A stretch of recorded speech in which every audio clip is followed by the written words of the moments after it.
Time now for a look at the day's top business news. As massive rallies mark a global day of action against climate change, the world's top e-commerce firm, Amazon, is making a major commitment to reduce its carbon footprint.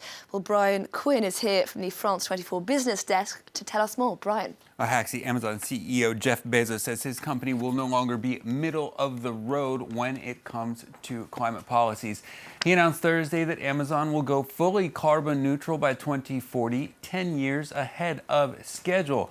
Bezos says the company has ordered 100,000 electric delivery vans to reduce fuel consumption and will switch to 100% renewable electricity sources by 2030. That pledge comes as around 1,500 Amazon employees are set to walk out Friday over the company's environmental record. They say the new pledge is a win, but doesn't go far enough. Last year, Amazon emitted nearly as much CO2 as Switzerland or Denmark. It's also come under fire for providing energy companies with technology to help them find new petroleum deposits. Bezos, though, says Amazon's scale will help to push the development of a new low-carbon economy. Here he is.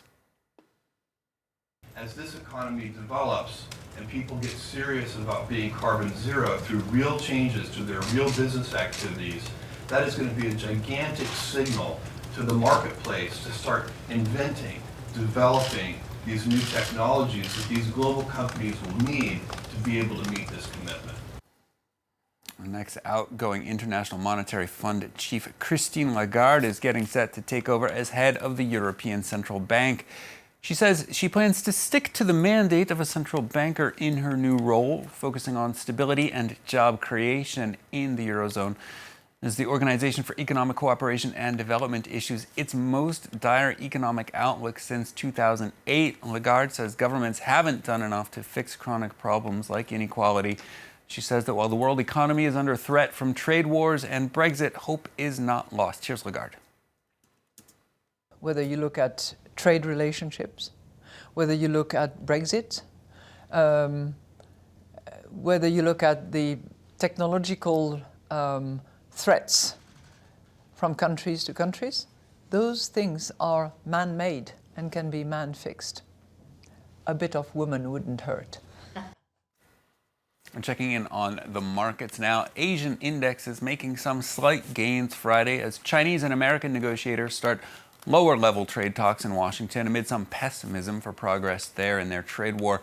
Tokyo's Nikkei closing just north of the flat line as SoftBank shares gain 1.33% there. Hang Seng in Hong Kong and the Shanghai Composite edging up just a bit as the People's Bank of China cuts prime interest rates.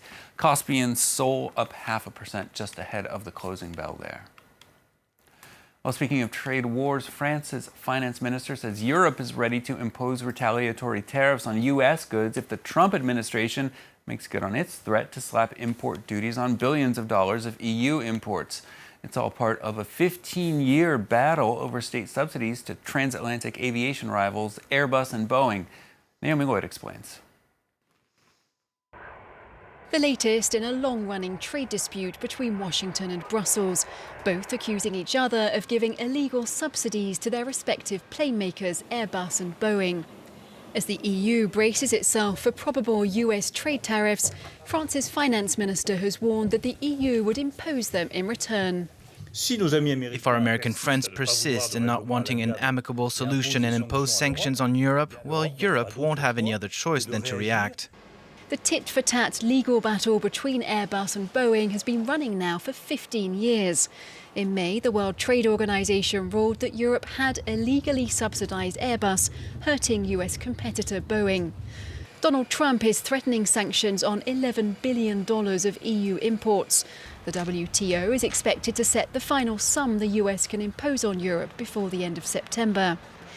Meanwhile, the EU has a similar case in front of the WTO, which will be heard in the next 6 to 9 months, accusing the US of giving unfair financial assistance to Boeing.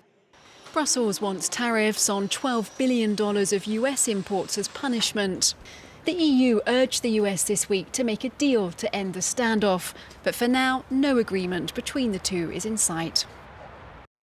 And finally, for business, the ongoing economic crisis in Argentina has hit salaries, public services, food budgets.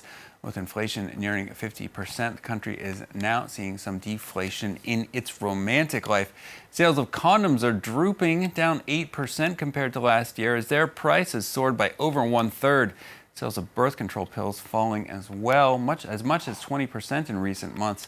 Public health experts are warning the trend could heighten levels of sexually transmitted disease. The Public Health Service, though, does say that free condoms are available at the nation's hospitals, actually, so hopefully people can take advantage of that in that crisis. Indeed, Brian Quinn with the business update. Thank you very much indeed.